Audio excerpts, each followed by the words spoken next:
Hello, everybody, and welcome to Pokesports Plus, an extra podcast by Pokesports where we talk with different people from the Pokemon community. I'm Mike, and I play with one Pokemon on the field. I'm Kevin. I play with two Pokemon on the field. And today we're joined by Aaron Cybertron Zheng. Aaron, how are you doing today? I'm good. Thanks for having me, guys. Aaron, you guys might know from, pretty much anywhere in the Pokemon community. If you've been playing Pokemon competitively for any number of years, months, you will probably have heard of or at least passed by Cybertron at some point. I've been playing competitive VGC, and I have a bunch of notes here that I'm hoping you can kind of fact check me on. You've been playing competitive VGC since 2008. Is that correct? Yep, since its first year. Oh my gosh. Wow. Making your debut in juniors. So you are probably one of the first people that we've ever spoken with that can honestly say that they've been through the entire play Pokemon gamut, like people who started in juniors, then went to seniors, then masters. Now you're a commentator and a content creator. Like you've been doing a lot of stuff. Pretty much all of it. Yeah, I've done a little bit of everything, but it's been a really exciting journey so far. Your journey through Pokemon is kind of what I wanted to speak about with you today. Just going all the way back from 2008 when you started in juniors. What kind of things have changed really in the play Pokemon space? Oh my goodness. I mean, everything. Like in 2008, back then it actually wasn't even called VGC. It was called like the Video Game Showdown. And that's right. There were two qualifiers, one in New York, one in Florida, that led to a World Championships that only had 16 players from the US and 16 players from Japan. And it was like all of that was single elimination back then. So that kind of, led to the actual creation of VGC, which officially, I guess, started in 2009. But so much has changed since then. These tournaments used to be single elimination. They used to be kind of on like a tour basis. It'd always be in the springtime. You'd have like 5 to 6 regionals that led into nationals, led into worlds. Now we have a very expansive circuit with, local tournaments. Regionals now aren't single elimination. They're not best of one either. Back in the old days, you actually didn't even have chairs to sit on during tournaments, which is pretty crazy. Like way back in the day, that just wasn't a thing. Overall, the scene's grown a lot. It's gotten a lot more serious. It's gotten a lot more competitive. Players have gotten a lot better. There's a lot more support now for these tournaments, especially the fact that we have, all our major events being broadcasted. So a lot of cool things that have happened since the beginning of the scene. I'm super curious here. Since 2008, what did the meta look like in 2008? If you can even remember that. That's a loaded question. Yeah, in 2008 specifically, like Trick Room was pretty common. Really? And back then, I feel like Japanese players, because they'd already been playing doubles for a long time, even before VGC existed, were kind of setting the pace for the meta. So things like, level 1 Smeargle, Metagross, Snorlax, I think like Dusknoir as well. There are definitely a lot of Trick Room teams. Rain was, relatively common. You could run like Ludicolo, Kingdra.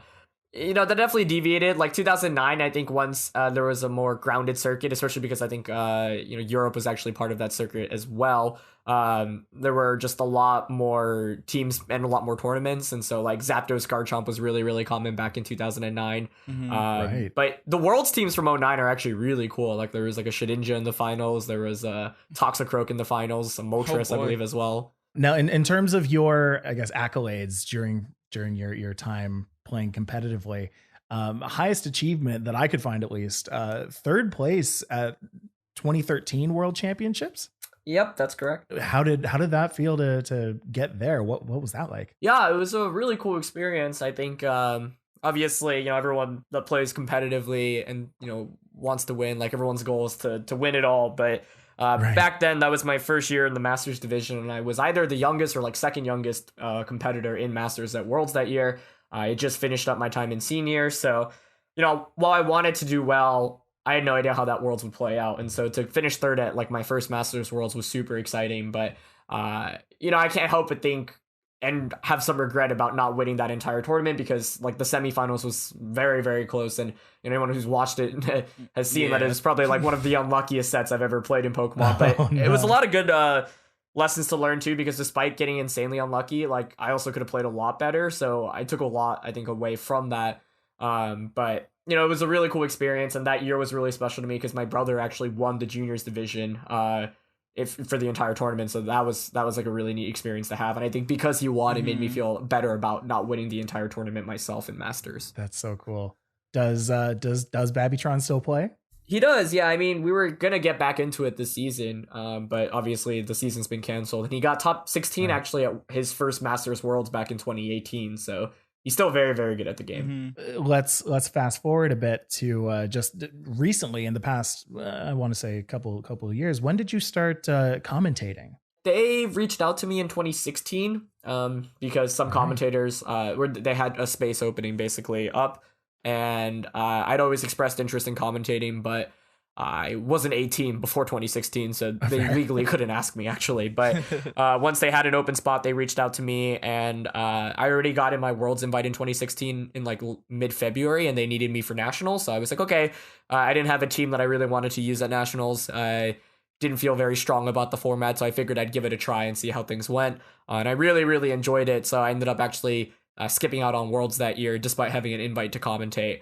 And then after then, since I was starting college as well, I was transitioning to like the next phase of my life, trying to figure out what I wanted to do in my life and do well in school as well. It just made sense to focus more on commentary and less on competing. So I still actually played a lot the following season once Sun and Moon came out. I got my Worlds invite that year as well, and actually played in Worlds that year, but I didn't do super well. And afterwards, I had to ask myself, like, and I told myself, if I want to play in Worlds in the future, I have to be confident in my chances of winning, and I have to like put in as much prep as possible. And if I don't feel great about my chances of winning, or don't take it seriously, then I should be commentating. And then 2018, 2019, I actually didn't really play at all because I was focused on school. So commentary just made sense. And so while you were doing that, I assume there's some element of research that kind of goes into being able to commentate well. And we were speaking with Rosemary a few weeks ago, and she had mentioned the same kind of thing, that most of what happens in commentary is the prep work. So what did that look like for you? How did you do your prep? Yeah, I think honestly a lot of my prep comes naturally, which is interesting, mainly because I still play the game a lot, especially to make content. So by playing so much like on the online ladder, and by just following results on Twitter and watching like VODs of like recent tournament replays, I feel like even though I'm not as, of a top player as maybe I used to be years ago, I'm still able to really, see what is really common in the metagame, see like what strategies might be trending going into a tournament. And, I'm also really good friends with a lot of the top players nowadays. And so being able to talk to them, that provides a lot of insight as well. So I feel like just by making content and playing a lot of games on like relatively high ladder, I'm still able to, stay in shape. And so I'd say a lot of the prep work then comes into just playing a lot of games, seeing what top players are using, and sometimes maybe researching what and who the top players are going into a tournament and what they might be using, because that kind of dictates the pace of tournaments. Fair enough. You mentioned content creation. What came first, your inspiration to create content or your inspiration for commentating? Yeah, I definitely think it starts with content creation, mainly because through content creation, like I realized, hey, I really like talking about the game. And so It was funny because I started making content in 2014, right after Worlds in 2013. And they had an opening, like a, audition period for anyone who wanted to be a commentator in 2014. I actually like posted it. I was like, hey, like I really want to do this, but like I wish I was 18. And they were like, so do we. Yeah, literally, exactly. So I think like that kind of set the tone, but that's a really cool question. Yeah, I think by commentating my own games, I'm like, oh, I've played this game for a long time. I know about the history of the game pretty well, so it's something that I'd like to apply my skills to. And with with competing, it's like it's cool because you have so many people root for you and a lot of fans, but you can't always guarantee that you do well at every tournament. And losing on stream can definitely suck. But as a commentator, I'm guaranteed to be able to improve the viewing experience, hopefully. So. I figured, okay, well, if I'm not confident in my ability to win a tournament, and sometimes, that is the case, maybe, I play for a while, realize I don't have a good team that I like, whereas other tournaments I feel really confident in, then I'd rather dedicate it towards, improving the broadcast experience by being a commentator for said tournament. Right. And I mean, I think that kind of translates very well into the content space, right? Like the whole ability to commentate and then go into your YouTube videos and actually commentate over that. Like that's how people used to make Pokemon videos back in the day, and they still do. But back then it was all commentary. Like if you wanted to make Pokemon based content, you were speaking over battles that either you had or were played by the pros. Nowadays it's that plus all of these other, creative ways of making content. Like I know you're involved in some way with False Swipes Gaming. How good was blank actually?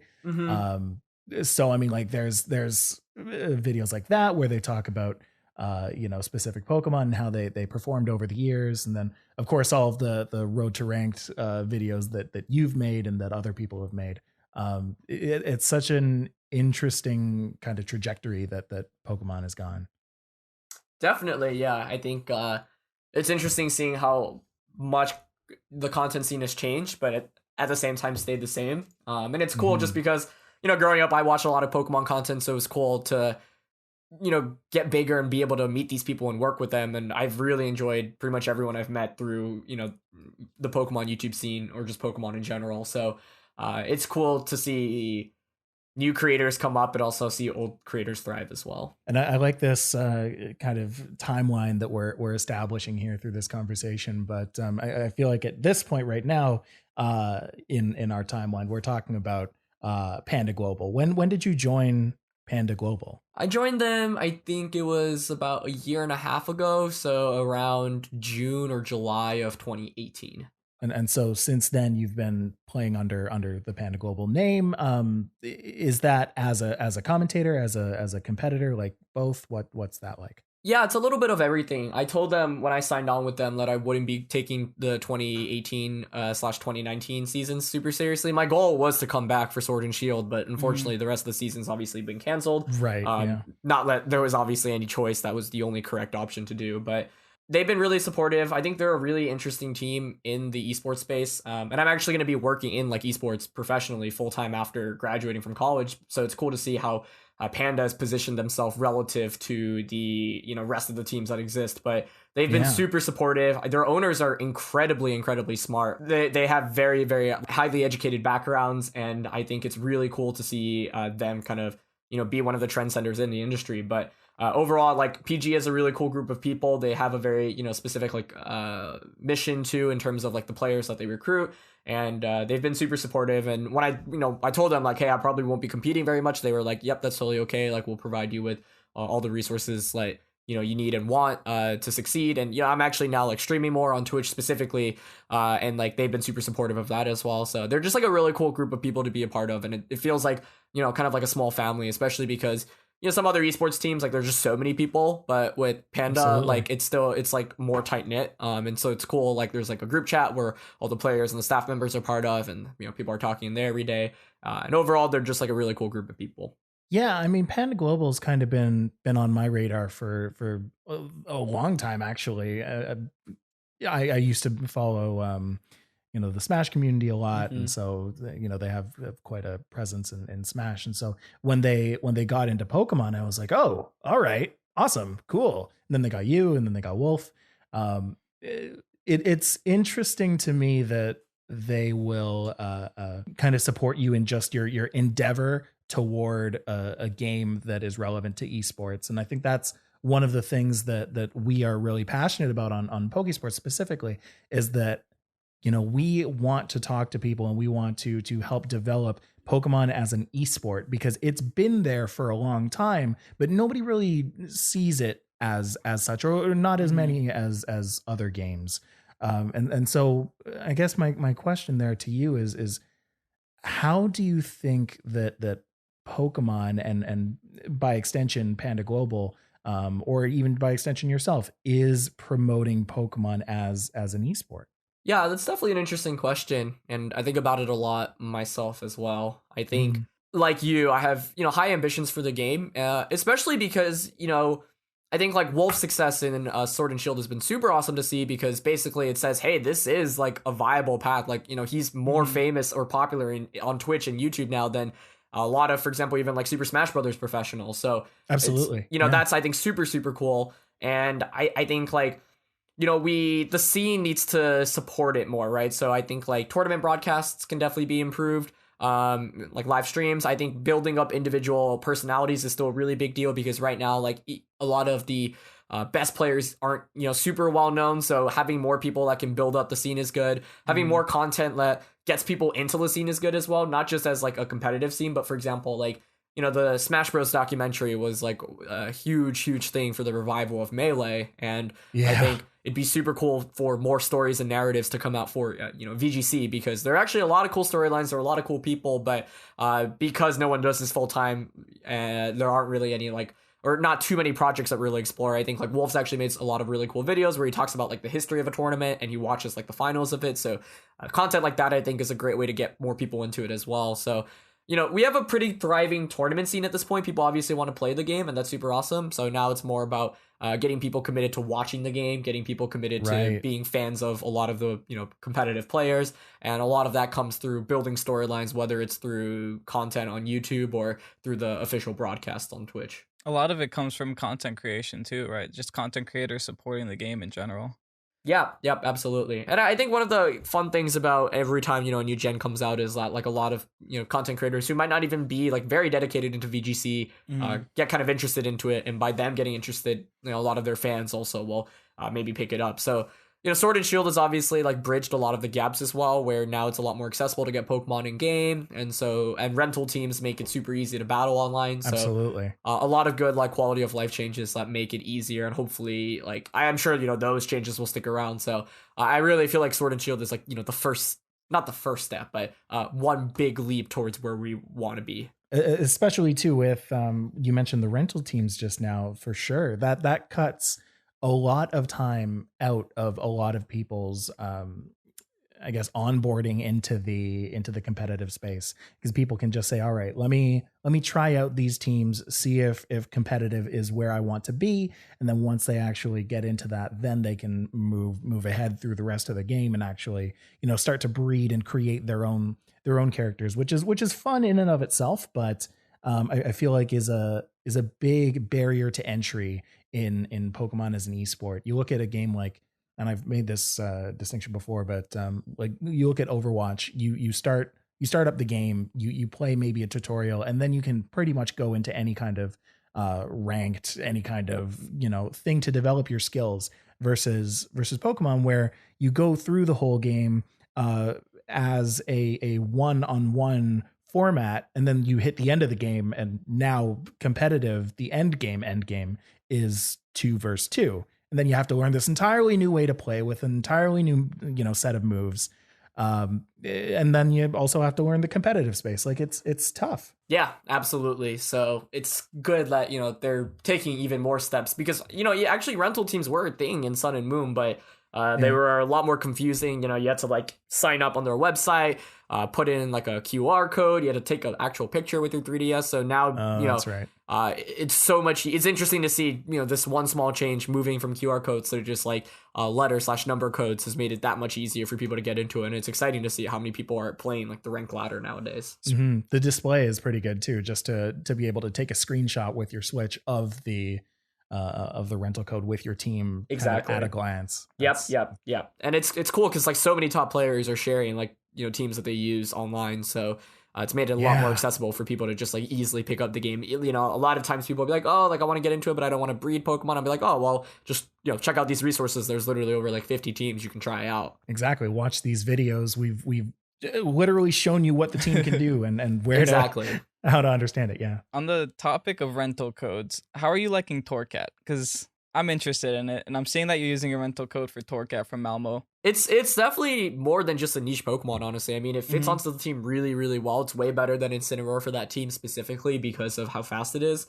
So I think this format has been really exciting, and it's, a shame once again that the season won't go on, because the rule set I think is really fun, and I feel like there's so many cool Pokemon that are constantly like coming up with each tournament that people are building really solid teams around. For the Australia International Championships, like Gourgeist did a really big showing there, which was super cool to see. Sylveon, was able to win the finals as well. Yeah, and then with every tournament, there's always just like new stuff that people are using, and Torcat I think is a really strong option. It's obviously a little bit more specific to a team, but it makes a lot of sense on that team because that team you're referring to is relatively slow, so having a fast parting shot is really good. And because that team revolves very heavily around setting up weakness policy Tyranitar, being able to self U-turn yourself just to activate weakness policy is really cool. So I think one of the best things about a format as open as this is that there's so many Pokemon that are strong and viable. All right. And with that, let's take a little break.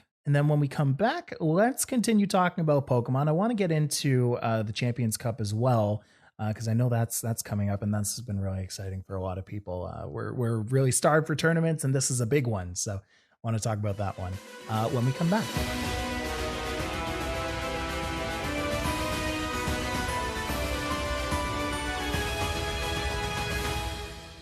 Welcome back to Pokesports Plus and our conversation with Aaron Cybertron Zheng. Before we went on the break, we talked a little bit about the whole fact that VGC is canceled. I do want VGC 2020, I should say. Whoa, careful. All of I do gone. want to kind of get into that a little bit. Let's talk about the cancellation of VGC 20. Of course, it's a tragedy, and it makes sense that it had to happen. But apart from that, what are your thoughts on the matter? First of all, it is the only correct thing to do.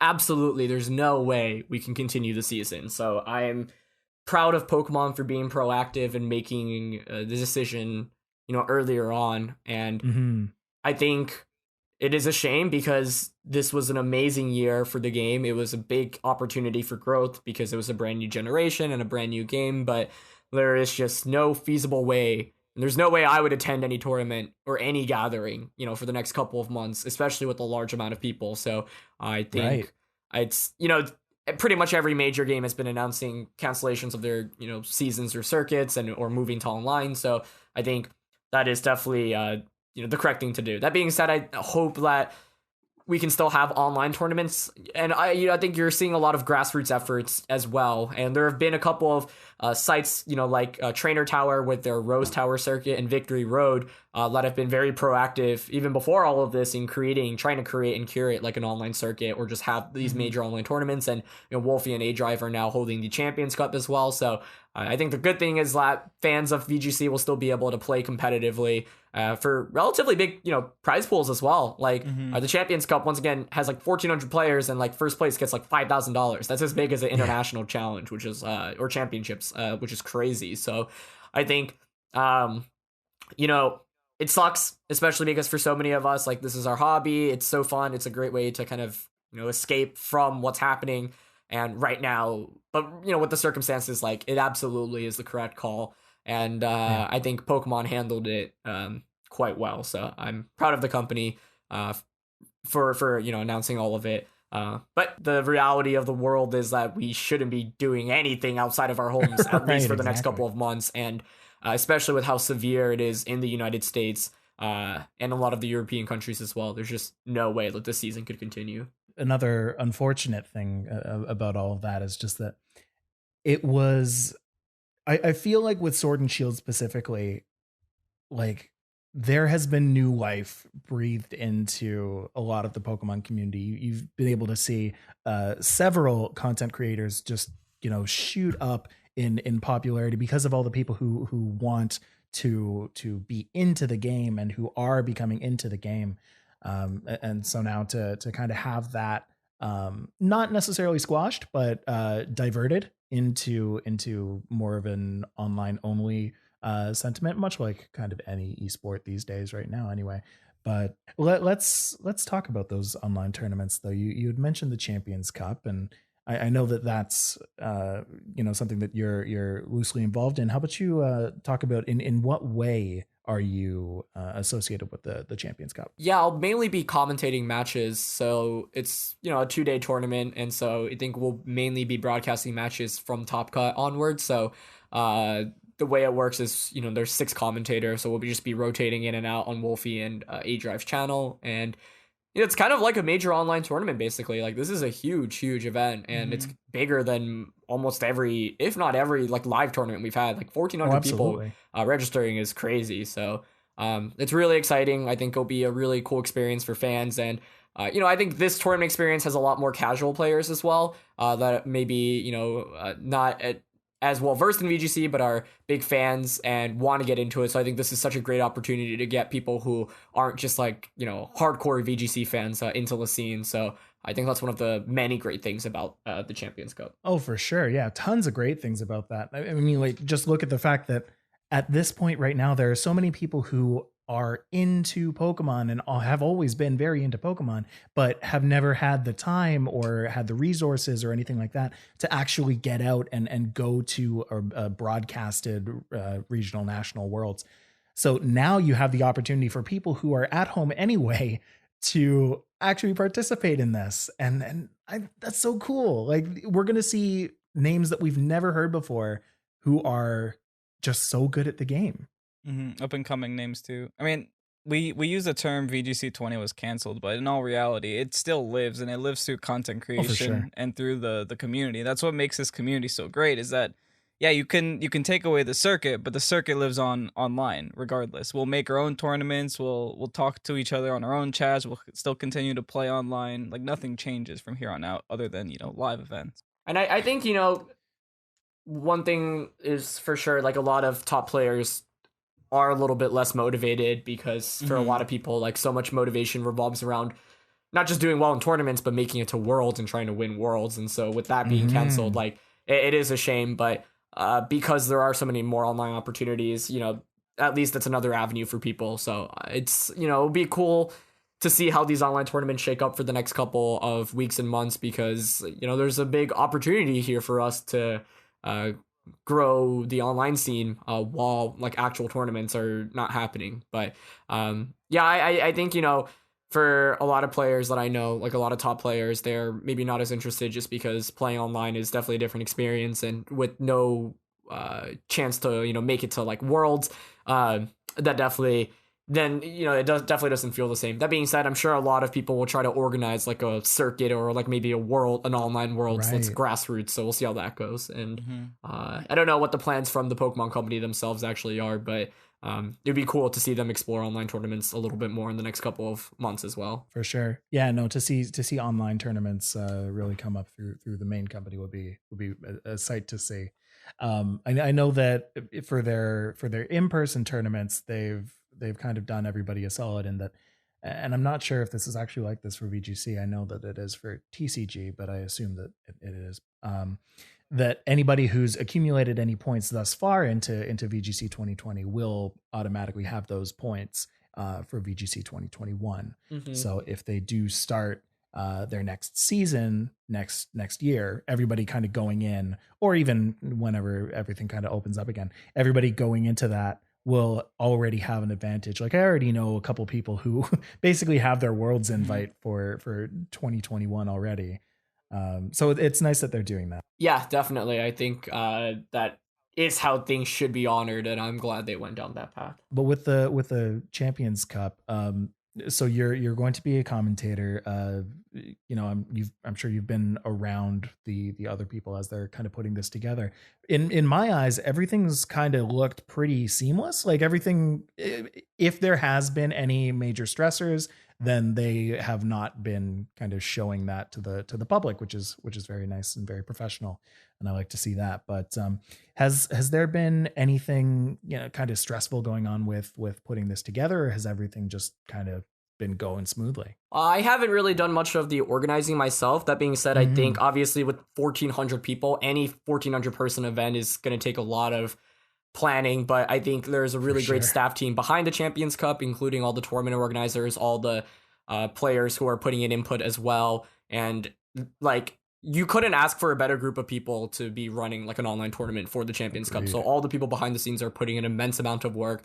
That being said, it's not game day yet, and this weekend I think will be really stressful for the organizers. But if there's any team I have faith in, it is the team that is behind this tournament. Like, with any online tournament, there is no way that things just go seamless from beginning to end, especially when you're dealing with literally, over 1,000 people. I think that's just, to be realistic. But I think because the people that are working on this tournament have a lot of experience, they're making it as seamless as can be. And that obviously takes a lot of stress away from, like, the organizers in A-Drive and Wolfie, which is really great. And I just want to, give them a shout out, because there have been a lot of people, like over 10 people behind the scenes that are constantly contributing, calling, like, to plan out the logistics, writing out documents. So It's good that, you know, things have been relatively seamless up to this point. Obviously, like registration for it was really crazy, but once again, like with an event like this, like things never are perfect, but you can, if you have a good team behind it, then it will make the process as seamless as possible. And I think like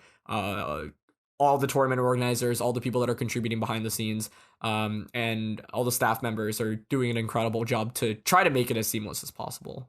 It was really funny to see on registration day the stress that all the people who wanted to register for this put on the tournament website on Battlefy. I thought that was really funny and really good, like a good thing to see.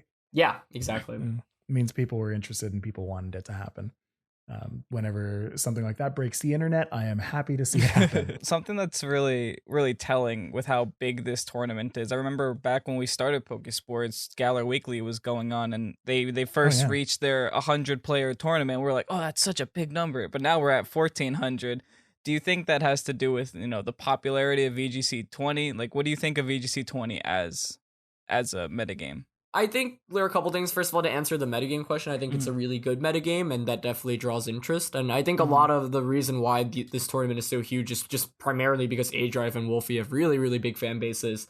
I mean, A-Drive has literally over, like 550,000 subscribers on YouTube. Something like that, yeah. So, like, I think, you know, it's a mix of everything, right? Tournaments this year in general have been really popular. Like Dallas Regionals was the largest modern day regionals we've ever had. And a lot of that's because it's a brand new generation, brand new game. Like every time a new gen comes out, that year typically is the most popular. So with, you know, X and Y in 2014, Sun and Moon in 2017, and now Sword and Shield. So all of the pieces have kind of aligned together. The metagame is fun, I think, for a lot of people as well, especially because there's so many teams.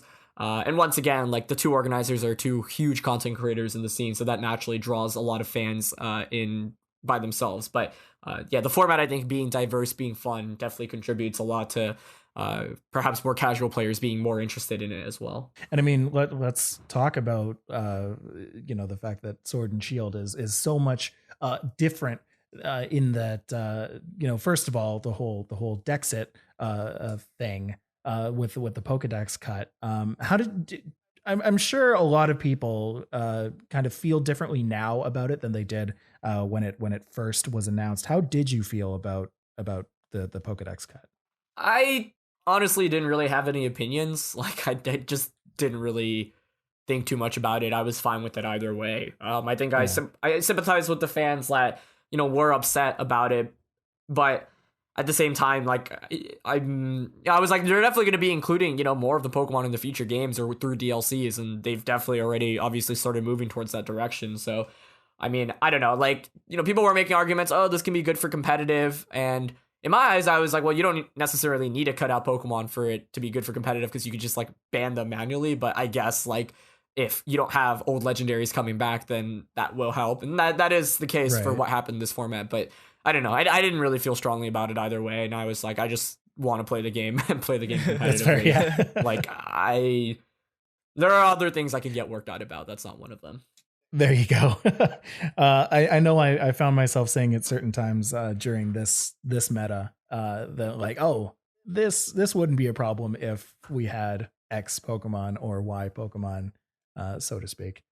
But now that we've been in it for a while and we get to see kind of what metas have shifted from that, do you think that like any specific Pokemon being missing really helped certain Pokemon shine? I mean, that's a tough one, I guess. Like the legendaries are always the biggest ones. Things like just, you know, Landorus or Thundurus or Cresselia or Heatran or, you know, the Tapus are probably the biggest ones, mainly because they were super, super relevant in the more recent years. So I'd say any of those. I don't think the exclusion of one Pokemon specifically, like I think if you include the Tapus, for example, all four of them, that drastically changes the metagame. I think if you include like allow all the old legendaries to be in, that changes things dramatically as well. So I would say those are the biggest ones that are no longer allowed, that would dramatically change the scene. And I think, you know, it's a good thing too, because for a lot of casual players, people are disincentivized to play because they're like, oh, everyone just uses all these legendaries, which,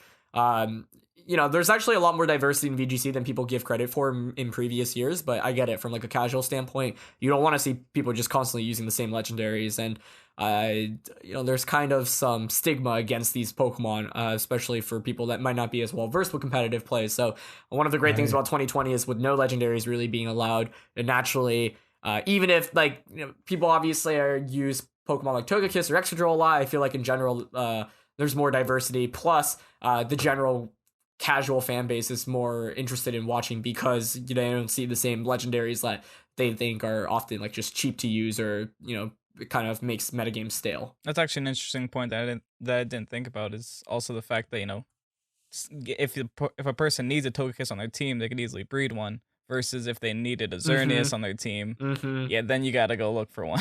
yeah. Right. And I think that definitely has dissuaded people in past years too, where they've made it easier, where like legendaries now have like more guaranteed perfect IVs and whatever, but it's still kind of a hassle. And now with Sword and Shield, especially because like everything you're using is pretty much breedable, it's very easy to it still takes time, don't get me wrong, but it's so much easier now to get a perfect team in game than it used to be, and I think that is a really big deal. All right, well then let's look at the inverse of that. Are there any Pokemon that you are excited to see kind of return to the metagame? I honestly haven't been super in tune with what's coming in through the DLC. I think like Kingdrill's one of them. I think that'd be pretty cool. Scizor is one of my all-time favorite Pokemon, so I'd like to see that make a return.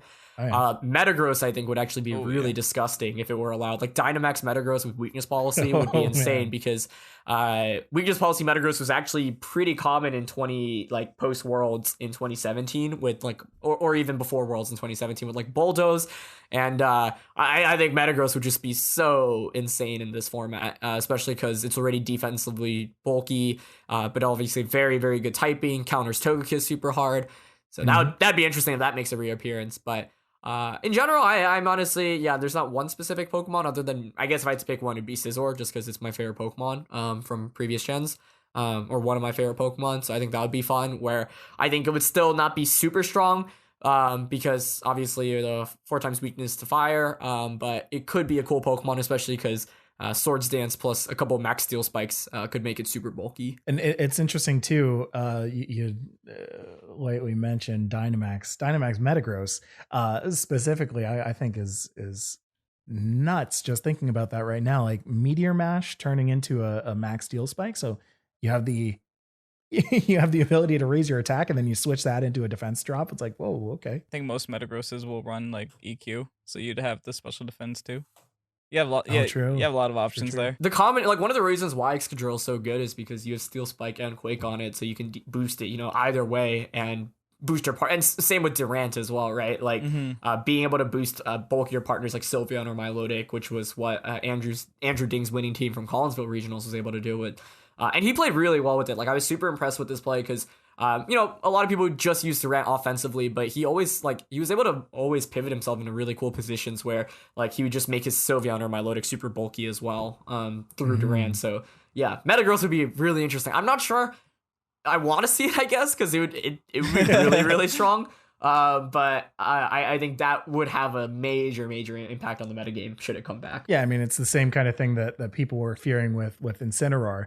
I'm sure if we were to ask you that question a month or two ago, you would probably say I'm not too excited to see that, because then we'll see it everywhere. I think the Incineroar hype was overblown by a lot of people, quite honestly. It was people just making a big deal. And I think like Sage and Park had a really good tweet where it was like, guys, Incineroar is really not going to be that crazy. And it's like, the points were super logical. I think it was just people trying to stir up a lot of hype. And that being, it's also anytime like people were freaking about Gmax Snorlax, me included, because we didn't know the effects of it super well. We're like, oh, this thing's gonna be busted. But I think a lot of times people do overreact and don't actually think about things, and I'm included in that for sure as well. But in Pokemon, it's very easy to just think that. But yeah, I mean, I think Incineroar is definitely a solid Pokemon. Not every team uses it. It's not nearly as annoying, I think, not that it was even annoying before. Incineroar has always been one of those Pokemon where it's it's good, right? But it's not winning you games. It's not the sweeper. It's more used as support. I think people's frustrations might be from either having to see it in every game or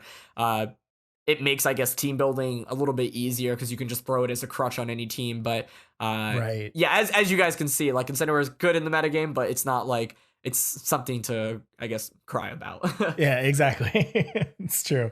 What are the Pokemon to cry about right now? I don't think there's anything that's super annoying in this metagame. I guess if I had to pick a move, it'd be Ally Switch. Oh, which God, is just kind of annoying to play against because so many Pokemon get it now. But I think this format is more healthy than most of the other formats because there isn't something that's just like super obnoxious to deal with, like, you know, Dark Void Smeargle from 2016, for example. I would say for me, like, Rhyperior a couple months ago was that Pokemon, but even that's kind of fallen off. Yeah, I mean, Rhyperior is still really good, but to me, I think, like, it's one of those things where, like, you know, beating it comes to good team building. It's not like, oh, this thing is just like so RNG based or I can lose. Like, if a Rhyperior team is winning, it's probably because it's beating you and playing you well and you don't have the resources to beat it, which means then that you have to go back to team building and reevaluate, what am I doing wrong? Why is this winning? But it is incredibly strong. Like, weakness policy plus Dynamax is a little bit busted. Like, I don't mind it, mainly because I think it's kind of cool that it makes every Pokemon viable to an extent, but it is interesting that, for example, like choice items didn't work on Dynamax Pokemon, but like weakness policy still is like as strong as ever. And I wouldn't say that's an oversight because I don't think it's like super absurdly broken, I guess. But definitely interesting because it is very tough to play around some of these really strong weakness policy Pokemon, especially when they have partners that can activate it. Rhyperior being the main one. You just brought back a lost memory when you said Dark Void Smeargle. I remember VGC 2014, Apex 2014. There was someone there that had Dark Void Smeargle, and they only would have been able to get it legally from a Japanese Darkrai, because Darkrai was out a week earlier or something like that. I don't remember who beat it. Were you the one that beat it? Somebody beat it. I honestly do not remember at all. Somebody beat it. And that blew my mind. Do you remember a point in 2014? I mean, he remembers the 2008 meta, so that's fair. That is fair. It's more that is funny to me specifically. Just like the timing thing, right? Like we always just assume, oh, you can use Pokemon at any point, so that's amusing to me. Yeah, the whole timing of everything, just that something comes out a week before and suddenly it's legal. Like, oh, okay. Even though you don't get it till later. Right, and someone would have to fly across the world to give that to you. No, they had online back then. If you were still in the competitive scene, how do you think you would stack up? And this might be a loaded question to some of the current top competitors playing Pokemon. Are there people that you're specifically scared of? No, not really. And I mean, I don't think I'm completely out there. Like I played in Dallas regionals and my goal was to go for a Worlds invite. So I'm like, I've still been pretty involved, just not playing as seriously. I think like there are a lot more good players now than there used to be, but I think if you have a champion mindset, your goal should be, okay, I can beat anyone in the game. So no, there's no one I'm afraid of. He's Aaron Cybertron Zheng, man. I mean, I think it's like good to be confident, but not cocky when you play this game. And having like I'm really good friends with like Aaron Trailer, Wolf Glick, Justin Karras, and they've been like the best team building group this year. So I think like I could definitely, like I was really angry at myself for not top cutting Dallas regionals because I was super close to doing that. And I was like, okay, I played so many good players to that tournament too. So I think I definitely am not at the top. And it's unfortunate because now the season is over, so really won't be able to, play it out. But I think it's like, there are always players that you go up against. You're like, oh, like I'm going to be in for a tough match. But like part of being like a competitor is that you want, to win against really good players because that shows, okay, I'm better than everyone. And I think like when I lost at Dallas, I was like, well, this really sucks, especially because I had such a tough schedule. I played so many like world caliber players, but if I want to win and be the best, then I have to beat the best. And so if I'm losing against really good players, then I just have to learn from that. I love that. Yeah. I think if my goal was to take the next couple of the months super seriously. I was going to go to Toronto regionals. I was going to go to European internationals. Cool. You would have seen us. I mean, this like I really wanted to make like a full comeback this season, and Dallas was the start of it, and I was bummed out because like. I was like 6-2, and if I just won one more of my last 2 matches, would have been in that top cut. I felt really good about my team and my play, but I was just outplayed and outclassed by better players that day. So I think I definitely would not rank myself up very high, but I know I'm still good enough to beat anyone in the game. And I think what really it comes down to is being consistent enough to not just be able to beat one good player or one really good player, but able to win consistently against all these good players throughout the course of a tournament, which, are 9-10 rounds now. So, I'm confident in my ability still, but not like cocky. I think I'm realistic about kind of where I see myself. And I think next season, hopefully when things get back to normal, should be an exciting one, because the reality is that people are way better at this game than they used to be. So tournaments are way harder. Right. A lot of top players even are, bomb out of tournaments every now and then. And right now I am far away from a lot of these really, really good players. So I'm just trying to learn as much as possible. That is something that's consistent in any esport, is just that if you are going out and you are competing, that is the number one way to get better at the game and to really understand how you think in a competitive mindset. Because like anybody can play the game and play through ranked and get high up in the Master Ball tier and think that they're really good at Pokemon, but it's not until you're actually sitting there in a competition. And for now, this might be online and this, just sitting at home, but it's same kind of mindset. Like you either go to a competition in person or you stay at home. If you're competing and you're playing against other people who are there to compete, then you will eventually get better. And that's consistent through anybody I've spoken to in basically any esport. Mm-hmm, mm-hmm. With all that in mind, upcoming right now is the Champions Cup.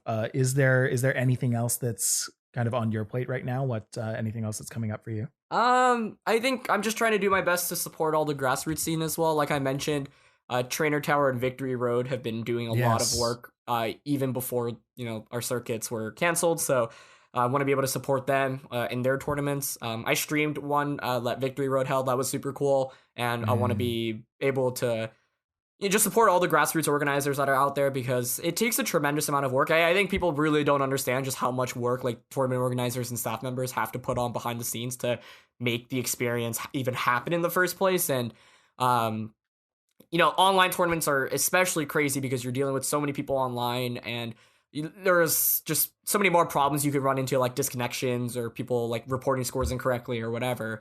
So I think we're going to have a lot of grassroots events in the next couple of months online. So I just want to play my part in supporting those, whether it's as a commentator, a player, staff member, streamer, in whatever facet possible. And just show them the support that they deserve, because there are a lot of great people that are trying to make things happen right now. And it's great that we're seeing so much initiative from so many different groups of people. And I think it's exciting because now, people still get to play one of their favorite competitive games and actually have like an outlet for it competitively, which I think is great. With that, I think let's call it a day. Thank you again so much for joining us today. Is there anything that you would like to shout out to the people? This is going to be on Monday, the Monday after the Champions Cup. So if there's anywhere that you want people to go, let them know. Well, I just wanted to thank you guys for having me. I think it's super cool and to have like a competitive Pokemon podcast. So I'm definitely interested in